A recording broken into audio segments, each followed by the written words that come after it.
বাংলাদেশের মানুষ ঠিক করবে। আসলে জুলাই অভ্যুত্থানের পূর্বে বাংলাদেশের সকল রাজনৈতিক দলগুলো রাস্তাঘাটে নেমে হাহাকার করতো, কর্মসূচি দিয়ে হাহাকার করতো। আমরা অনেক অফিস দেখেছি যে অফিসের সামনে 10 জন লোক দাঁড়ানোর মতো ছিল না, বড় বড় রাজনৈতিক দলের অফিস। কিন্তু সবচেয়ে বড় কথা হচ্ছে জনগণ তখনই রাস্তায় নেমেছে যাদের উপরে জনগণ আস্থা রেখেছে।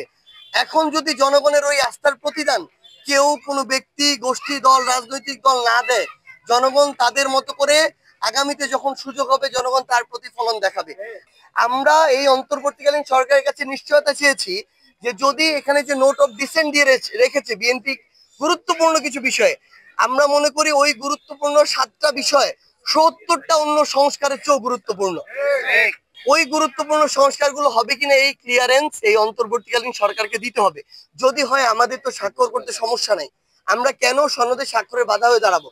কিন্তু আপনারা স্পষ্ট দেখেছেন, আমরা প্রেস ব্রিফিং এ বলেছি এই ক্লিয়ারেন্স গুলো যদি দেয়া হয় তাহলে এনসিপির জুলাই সনদ স্বাক্ষরে কোনো বাধা থাকবে না। যে পুরো বাংলাদেশের মানুষ তাদের জায়গা থেকে যার যার অবস্থান থেকে এই স্বপ্নটা দেখছিল যে এত সুন্দর ভাবে একটা জুলাই সনদ স্বাক্ষরিত হবে, এই সংস্কারগুলো হবে। কিন্তু অন্তর্বর্তীকালীন সরকার অনেকটা মনে হলো যে মানে তাদের কোনো একটা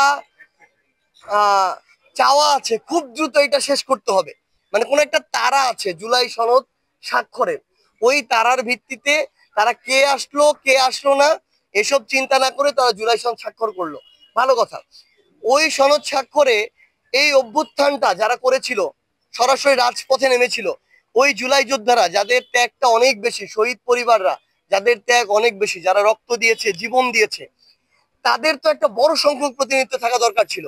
আপনি মানিক মিয়া এভিনিউতে এই প্রোগ্রাম করেন, ওই মানিক মিয়া এভিনিউর সংসদ চত্বর থেকে এভিনিউতে তো লক্ষাধিক মানুষ থাকা সম্ভব। তাহলে আপনি যারা গ্যাজেটেড আমার জুলাই যোদ্ধা, আমার যারা হাজারের মতো শহীদ পরিবার গ্যাজেটেড, আপনি তাদের জন্য কেন আসনের ব্যবস্থা করতে পারলেন না?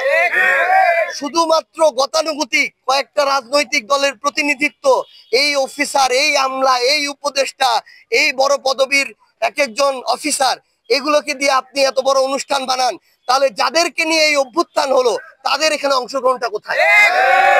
এই কাজ তারা জুলাই ঘোষণাপত্রের দিনও করেছে। কেন এত এত টাকা এত এত জায়গায় খরচ হয়, এখানে কয়েক কোটি টাকা দিয়ে বা কয়েক লক্ষ টাকা খরচ করে শহীদ পরিবারদের অংশগ্রহণে, জুলাই যোদ্ধাদের অংশগ্রহণে আর 10-11 হাজার মানুষকে নিয়ে একটা প্রোগ্রাম সাজানো যেত না? এটা করে নাই বলেই তো তারা তাদের ওই ক্ষোভের জায়গা থেকে তারা একটা অপ্রত্যাশিত পদ্ধতিতে ওইখানে প্রবেশ করেছে। কিন্তু এর দায় তো এই অন্তর্বর্তীকালীন সরকার বা যারা এই প্রোগ্রামটা আয়োজন করেছে তারা এই দায় এড়াতে পারে না। আমরা ধরে নিচ্ছি তাদের সেখানে প্রবেশের পদ্ধতিটা অপ্রত্যাশিত, এভাবে হওয়া উচিত হয়নি। কিন্তু এটার কারণ তো আপনি, এটা তো সৃষ্টি করে দিচ্ছেন আপনি। এবং এরপরে আপনারা প্রশাসনকে ব্যবহার করে তাদেরকে যেভাবে উন্মুক্ত ভাবে এভাবে পিটিয়েছেন, আঘাত করেছেন, রক্তাক্ত করেছেন, আমাদের ওই আহত যোদ্ধা হাত হারানো ভাই আতিকের হাত যেভাবে খণ্ডিত হয়ে রাস্তায় পড়েছিল, এটা এই অন্তর্বর্তীকালীন সরকারের জন্য লজ্জার। এই অন্তর্বর্তীকালীন সরকার যেটা জুলাই অভ্যুত্থান পরবর্তী সরকার, সেই সরকারের জন্য এটা লজ্জার। আমরা আহ্বান করব অন্তর্বর্তীকালীন সরকারের পক্ষ থেকেও এই প্রশাসন যাদেরকে নির্দেশ দিয়ে এই কাজটি করানো হয়েছে শুধুমাত্র কয়েকটা স্বাক্ষরের জন্য, আমরা আমরা আমাদের জায়গা থেকে মনে হয় এই অন্তর্বর্তীকালীন সরকারেরও ওই জুলাই যোদ্ধা, ওই শহীদ পরিবারদেরকে ডেকে তাদের কাছে দুঃখ প্রকাশ করা উচিত।